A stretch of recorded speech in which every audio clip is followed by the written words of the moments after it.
Memang oke nih gue single, terus gue udah 2 tahun single, gue udah 3 tahun single gitu, mana sih kok masih belum dapet pacar gitu. Mungkin bisa ditanya ke diri sendiri, what have you done? Udah ngapain aja gitu, udah coba online belum, atau coba dikenalin gak, open up your heart gak.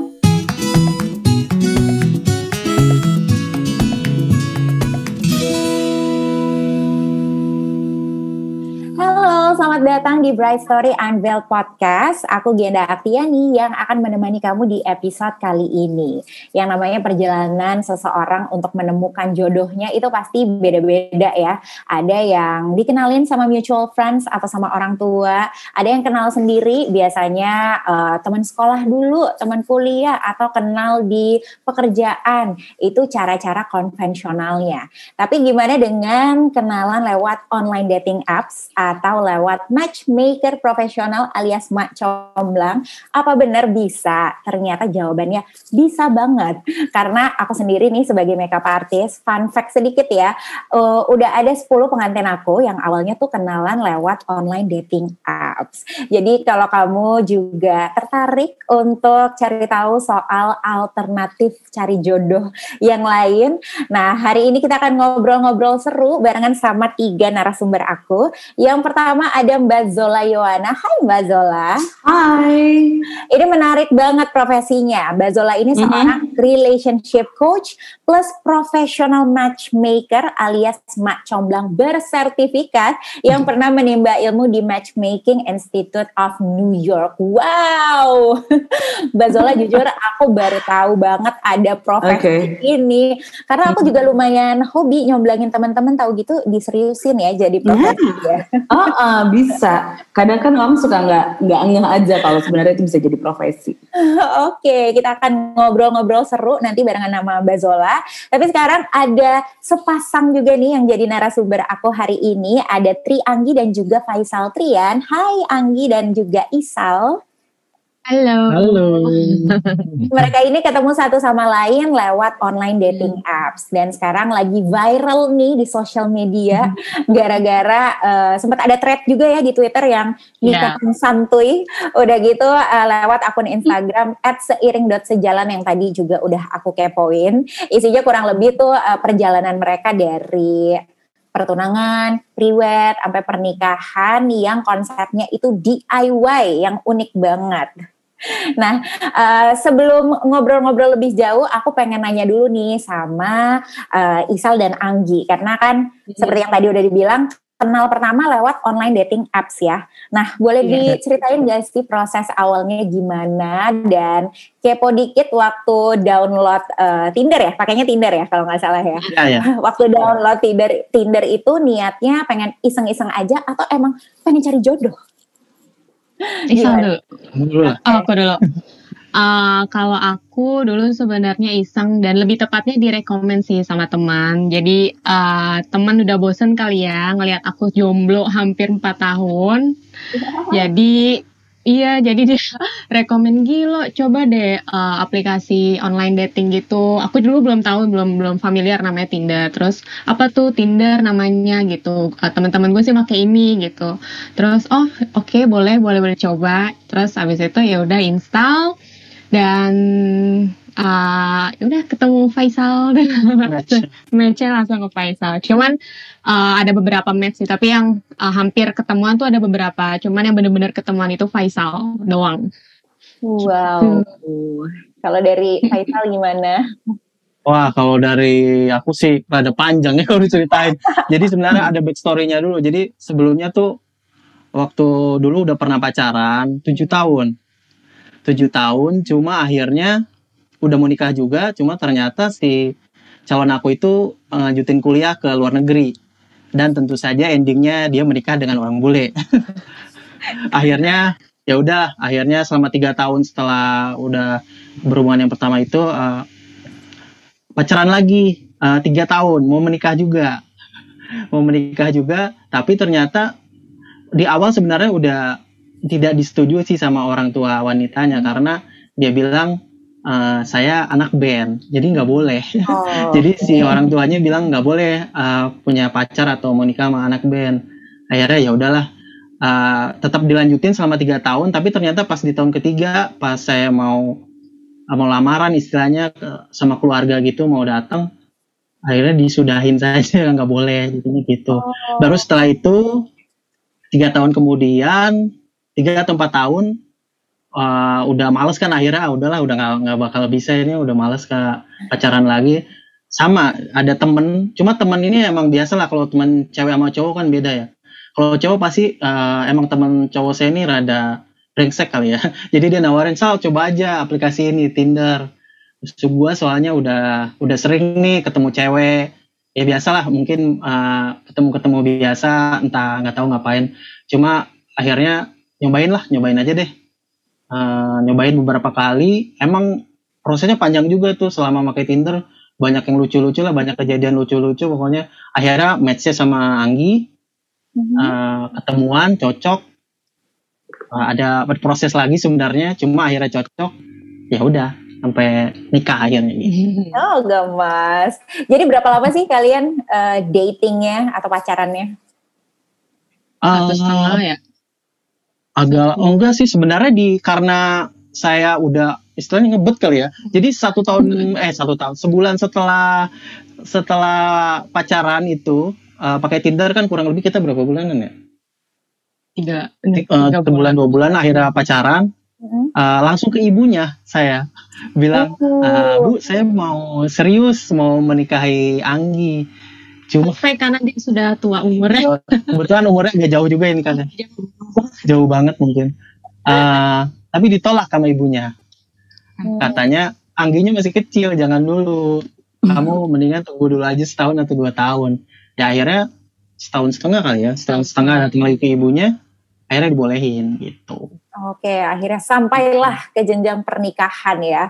Nah, itu tuh gimana sih cara meyakinkan satu sama lain? Karena kan kalau kenalan udah lama aja ya, itu tuh percaya tuh pasti masih susah lah gitu. Apalagi ini yang kenalnya tergolong baru, udah gitu via dunia maya juga kan. Itu gimana prosesnya sampai akhirnya yakin untuk menikah gitu satu sama lain. Dan apakah orang tua kalian tuh tahu nggak sih awalnya kalian kenal dari mana?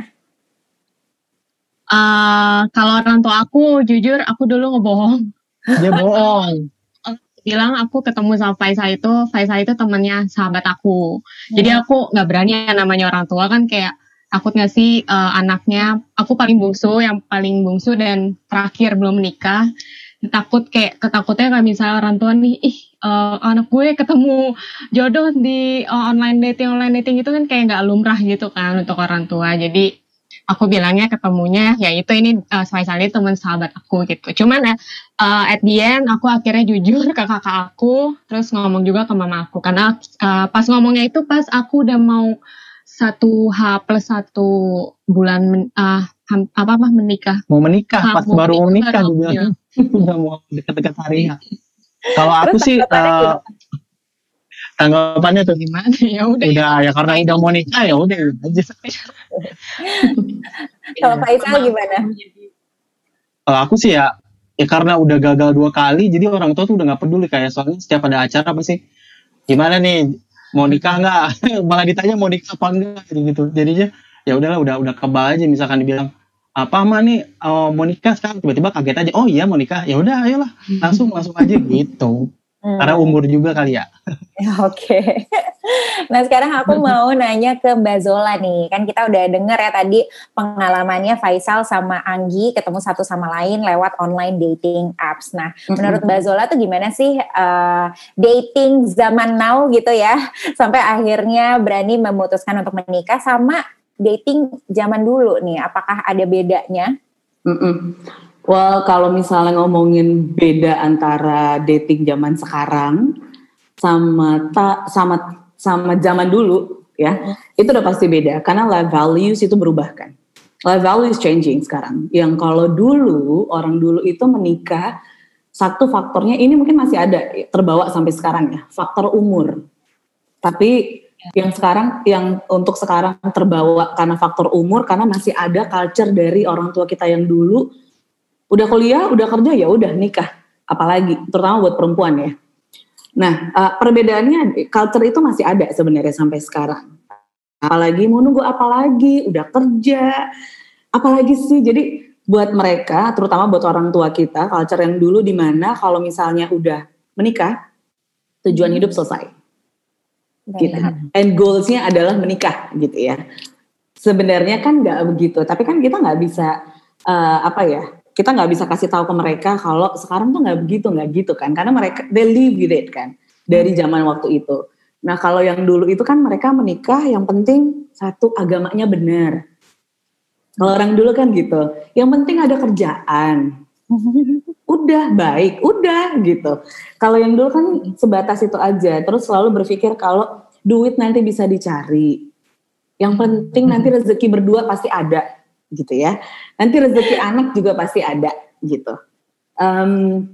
Iya, tapi kan kita mesti realistis di mana menikah udah pasti butuh duit. Isu yang paling tinggi sebenarnya, percentage untuk divorce tingkatnya itu sangat tinggi itu adalah financial sebenarnya. Jadi financial itu yang sebenarnya bisa ngebikin suatu rumah tangga jadinya malah jadi perkawinan jadi malah lebih hancur gitu loh, karena yang satu nggak ngomongin masalah financial, yang satu juga nggak ngomongin gitu. Dan mungkin orang dulu kan masih tipe yang ya udah deh, yang penting udah kerja, udah nikah, agamanya baik, ya udah. Sekarang nggak bisa begitu. Jadi kalau sekarang tabu ya Mbak, ngomongin financial tuh dulu tabu. Dulu tabu, udah bukan sesuatu yang penting. Kalau dulu tuh kalau nggak salah, kalau di zaman orang tua di keluarga aku ya, duitnya suami tuh di istri yang ngaturin semua gitu loh. Dan culture itu masih ada sampai sekarang. Tapi untuk masalah itu balik lagi ke pribadi mereka masing-masing.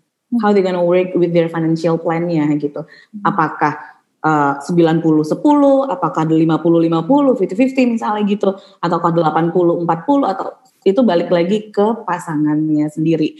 Dan itu sebenarnya ngomongin financial itu harus diomongin sebelum menikah, jauh-jauh hari.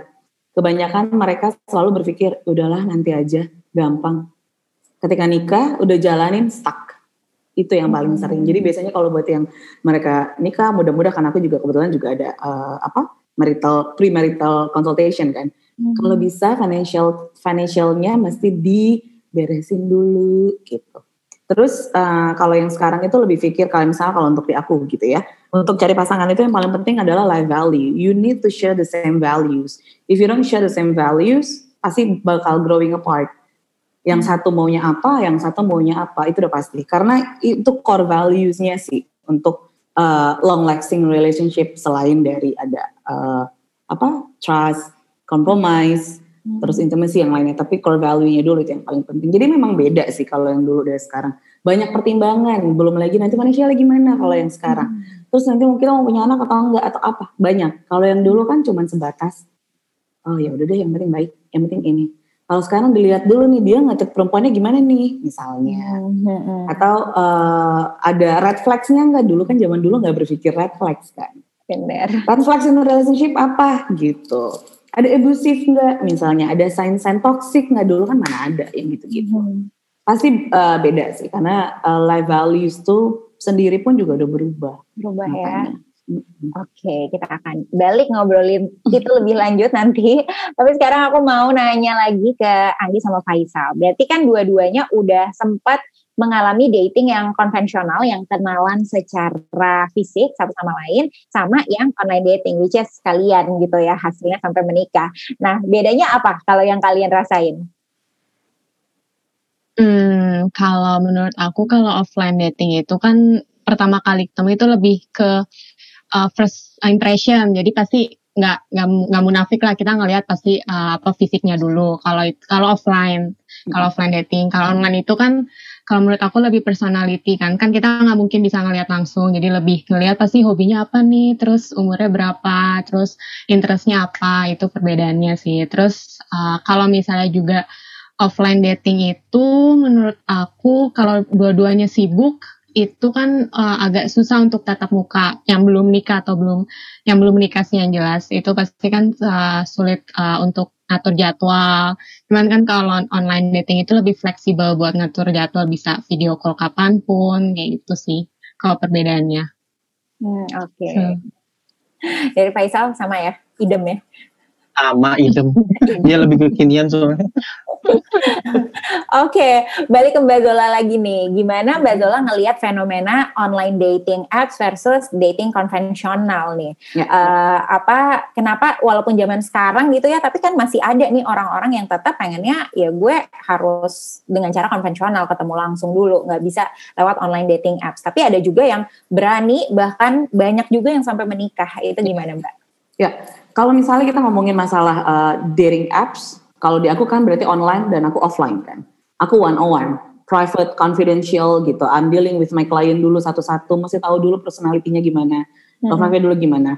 Kalau misalnya untuk online itu kan berarti langsung ketemu, langsung screen, teks langsung segala macam. Tapi yang harus dihati-hati adalah scammers, fake profile, atau mereka minta duit. Itu kan banyak banget kejadian-kejadian online yang kita nggak bisa kontrol itu gitu loh. Kita nggak pernah tahu behind the kameranya itu siapa gitu.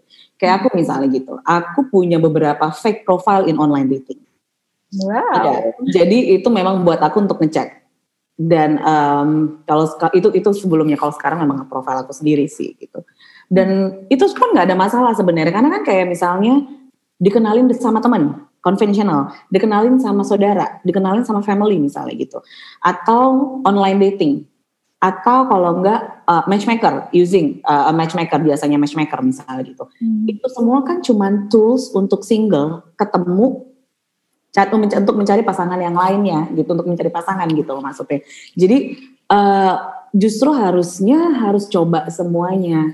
Mau coba kalau misalnya memang oke nih gue single, terus gue udah 2 tahun single, gue udah 3 tahun single gitu, mana sih kok masih belum dapet pacar gitu. Mungkin bisa ditanya ke diri sendiri, what have you done? Udah ngapain aja gitu, udah coba online belum, atau coba dikenalin nggak, open up your heart nggak gitu, kan banyak sebenarnya. Cuman yes, online dating is not for everyone. Dikenalin sama keluarga juga banyak ada yang nggak mau gitu. Using a matchmaker pun juga is not for everyone. Jadi pakai aja yang memang merasa kitanya nyaman gitu. Karena mau pakai online dating, ya udah make it safety dulu. Misalnya nggak langsung share nomor telepon kalau memang ngerasa nggak nyaman misalnya. Masih bisa chat di sana kan gitu. Sebenarnya apa aja sama sih, nggak ada masalah sama sekali. Cuman perbedaannya adalah kalau misalnya dari online dating, yaitu screeningnya lebih dalam karena kita nggak pernah tahu behind kameranya itu siapa. Betul. Intentionnya sama-sama nyari serius atau enggak. Harus lebih kepo lagi ya Mbak ya. Online dating. Mesti jadi ini detektif. Betul. Mesti cari tahu. Mbak Zola, kita tertarik banget nih sama profesinya Mbak Zola gitu ya. Matchmaker profesional. Jujur aku baru dengar dan mungkin nggak sih Mbak Zola ini satu-satunya di Indonesia, bisa dibilang gitu nggak? Satu-satunya. Ya, I'm certified matchmaker satu-satunya di Indonesia. Wow. Nah, jadi pasti banyak yang penasaran sama job desk-nya Mbak Zola. Mbak Zola sebagai matchmaker profesional tuh apa aja sih? Terus ada kiat-kiat sendiri nggak Mbak Zola untuk bisa mencocokkan 2 orang gitu ya, sampai akhirnya mereka juga merasa cocok satu sama lain? Ya. Oke, matchmaker itu sebenarnya profesi tertua di dunia. Dari zaman dulunya itu udah ada. Dari zaman kuno udah ada, yes. Sampai sekarang. Jadi kalau misalnya di-compete antara online dan offline, itu balik lagi sebenarnya preference masing-masing. Jadi kalau online itu lebih ke casual dating. Kalau ternyata cocok, that's a bonus. Oke? Kalau misalnya memang enggak, ya udah cari lagi aja gitu loh. Kalau misalnya using a matchmaker, itu buat orang-orang yang mereka udah financially secure, financially independent, mereka nggak punya waktu untuk cari gitu ya, karena sibuk gitu, dan mereka nggak mau ketemu random people lagi, dan mereka cuma mau ketemu dengan orang-orang yang sama-sama commitment minded. They're ready to get married atau kalau nggak life partner gitu loh. Jadi lebih yang serius nih tingkatannya. Kalau misalnya dari online itu lebih ke casual dating, kalau matchmaker lebih ke finding the one. So I'm finding you the one gitu loh. Wow. Jadi ada sesi dulu ngobrol sama aku, ada initial consultation dulu. Aku mesti tahu dulu personality-nya gimana, love life-nya dulu gimana, ada trauma nggak gitu, preference-nya apa. Gitu, semuanya sih. Jadi bisa tahu dulu background family-nya gimana gitu. Kalau misalnya kayak ngeliat Indian matchmaking ya more sama lah gitu. Cuman aku versinya lebih detail lagi. Jadi ada one-on-one session-nya sama klien aku itu 1 jaman untuk ngobrol. Dari situ nanti baru tahu mereka nanti akan join membership. Jadi ada membership-nya. Jadi nggak cuma di Indonesia, I'm doing it global. Jadi kalau misalnya ternyata aku punya klien yang memang spesifik mencari someone living overseas atau mau nyari American, European misalnya gitu ya, yang nggak di Indo, aku tinggal kontak partner aku yang di sana, matchmaker yang di sana. Kalau memang ada yang match, kita bisa ngelakuin global match. Kalau misalnya sebelum pandemic mereka traveling biasanya gitu. Tapi kalau situasinya masih pandemic begini, global dating. Oke. Dan yang dikenalin itu udah pasti bukan random people. As a values udah sama pastinya. Compatible udah pasti, yang dicari seperti apa gitu ya. Let's say misalnya dia value family dan aku mesti match sama orang yang value family juga. Kalau dia mau punya anak, kamu nggak bisa matching dengan orang yang nggak mau punya anak gitu loh. That's gonna be an issue later. Jadi aku matchingannya berdasarkan life value, compatibility, similarities, hobi dan lain-lainnya. Tapi yang paling penting adalah personality-nya juga seperti apa gitu. Terus iya ketemu ngobrol. Jadi kalau lagi ngobrol begini aku bisa tahu. Oke, kayaknya sama yang cocok nih, kayaknya sama yang cocoknya. Oh my god, gemes banget. Terus nggak cuman aku matchingin, and then nanti aku set up datingnya di mana. Let's say misalnya ternyata udah ada yang match gitu ya. Aku set up datingnya di mana. Let's say misalnya di satu cafe, nggak terlalu ramai, nggak terlalu berisik. Mereka cuman build chemistry-nya aja udah, karena mereka udah lihat profilnya sebelumnya. Jadi aku exchange profilnya. Jadi let's say misalnya dirimu single, terus aku punya someone yang single, kamu bisa lihat profilnya dia, bisa lihat profil kamu. Tapi kayak last name, tinggal di mana, nomor telepon segala macam itu enggak di-share karena confidential. Jadi mereka nggak bisa googling dulu sebelum ketemu, kayak online bisa googling kan. Ini Iya. Jadi purely kenalin dulu personality-nya gimana, getting to know each other in a deeper level dulu gitu. Nanti baru aku set up first date. Dan the next day aku telepon mereka, aku nanya how was your day.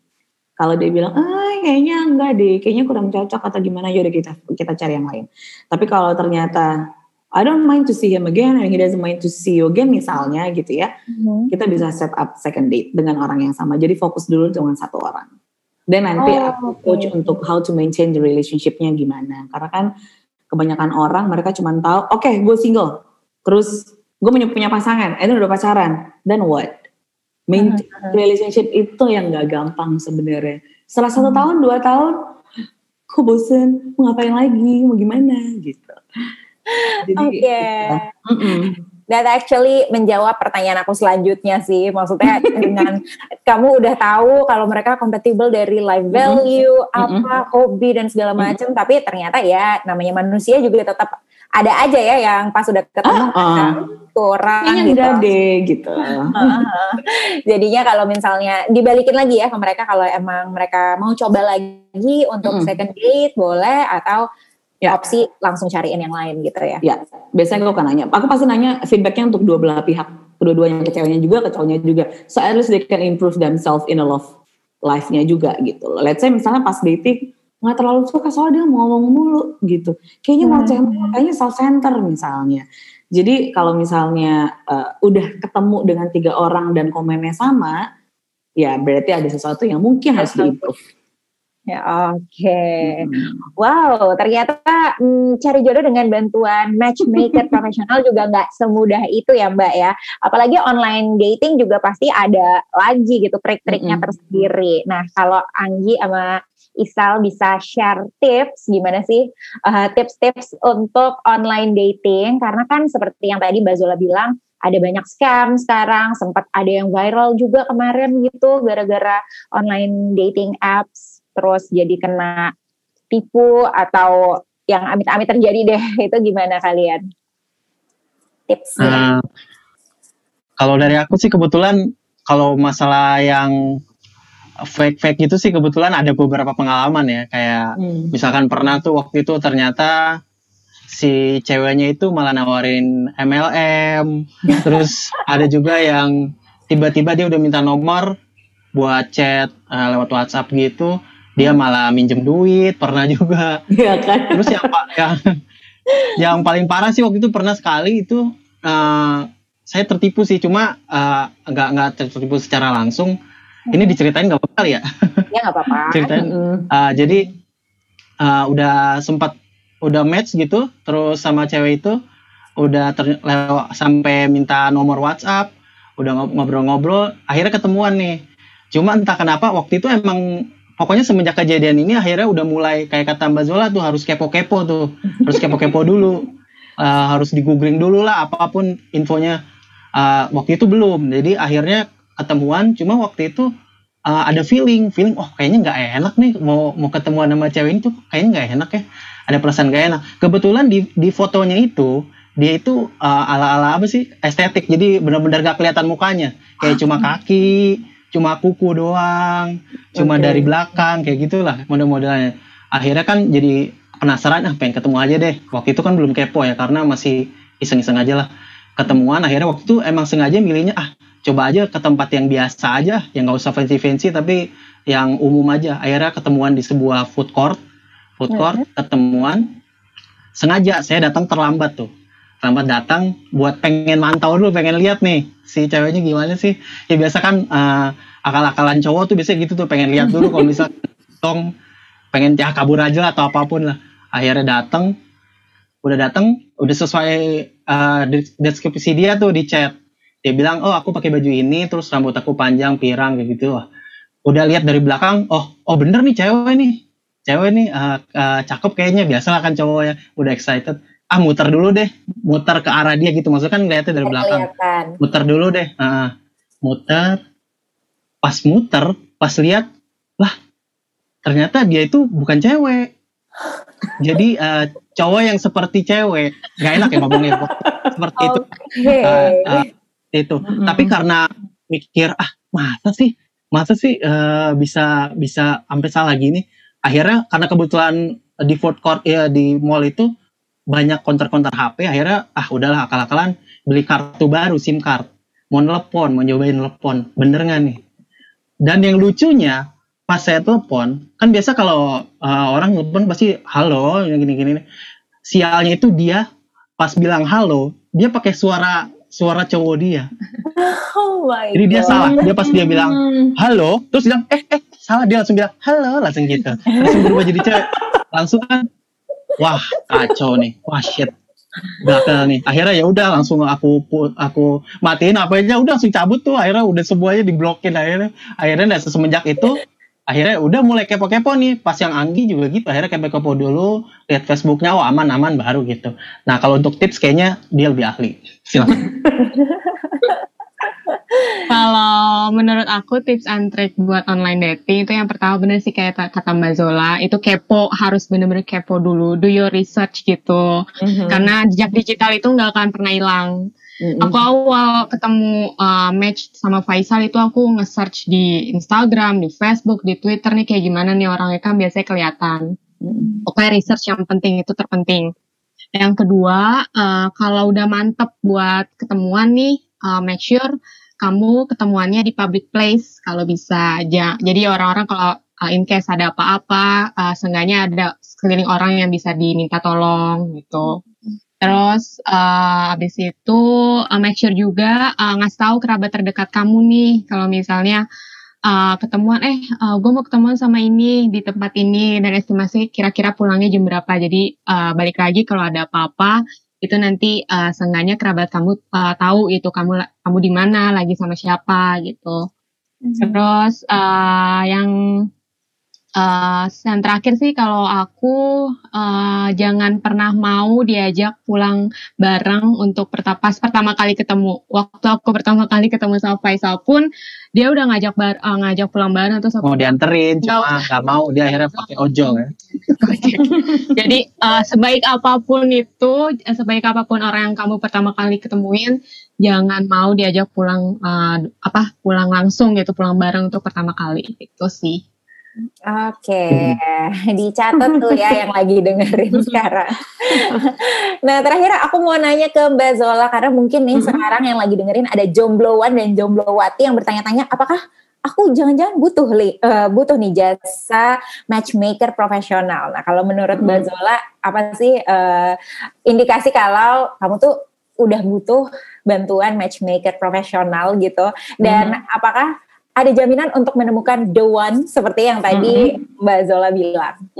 Ya, kalau misalnya kayak tadi aku bilang, kalau misalnya kamu udah serius untuk nyari the one, ya, udah memang mau nyari serious relationship, terus nggak mau ketemu dengan random people lagi, capek trial and error with online dating, circle-nya makin lama makin sempit. Biasanya kita makin usia, circle-nya makin lama makin kecil kan. Temennya itu lagi gitu. Padahal sebenarnya singles out there itu banyak banget. Cuman mungkin gak ketemu aja, belum ketemu gitu loh. Terus financially secure udah pasti ya. Tapi memang kalau misalnya di aku itu aku screening lagi. Jadi gak semua yang memang mereka register di aku akan jadiin mereka klien. Di sesi ketemu screening pertama yang initial consultation itu aku baru tahu whether you're qualified to become a Hearting member atau enggak. Karena yang di Hearting itu semuanya yang quality semua. It's a quality people yang memang mereka nggak ada hidden agenda, terus udah gitu nggak yang terlalu demanding, mengerti kalau mencari pasangan itu butuh waktu dan butuh proses gitu. The real high quality jomblo ya Mbak. Iya. Terus ya itu sih memang waktunya waktu nggak sibuk, nggak punya waktu sama sekali gitu. Jadi if you think that oh iya kayaknya udah waktunya deh untuk nyari pasangan, then you welcome, bisa langsung ke website kok untuk register. Ya oke. Kalau soal jaminan mah balik ke diri masing-masing lagi ya. Kalau misalnya untuk guarantee, there is no guarantee in life kecuali kita bayar pajak. Tapi udah pasti yang dikenalin itu sesuai dengan your kriteria, yang sesuai dengan yang kamu butuhin gitu. I'm not looking for someone that you want, but I'm looking for someone that you need actually in your life. Oke. Langsung nih yang dengerin pengen tahu website-nya di mana gitu ya. Kayak tadi kalau misalnya nggak tahu silahkan Google Zola Ioana, silahkan Google yang lain-lain. Silahkan, semua langsung jadi top search nih Zola Ioana. Oke, mungkin kalau menarik kesimpulan dari obrolan kita tadi, at the end emang yang namanya menemukan soulmate itu nggak mudah ya, mau itu lewat matchmaker profesional, online dating apps, tapi bukan berarti nggak mungkin gitu, karena udah banyak juga success story-nya. Jadi mungkin yang perlu kamu tahu adalah seluk-beluk dari masing-masing alternatif cara tadi ya. Thank you so much Mbak Zola Ioana, thank you juga Faisal dan Anggi untuk ngobrol-ngobrolnya. Mungkin sekarang yang lagi dengerin nih jombloan dan jomblowati jadi tercerahkan ya soal dating ini. Dan pastinya jangan lupa untuk stay tune terus di Instagram dan Spotify Bright Story Unveil the Podcast. Dan akhir kata, aku Gianda Afiani pamit undur diri dulu, sampai ketemu di episode selanjutnya. Bye. Bye.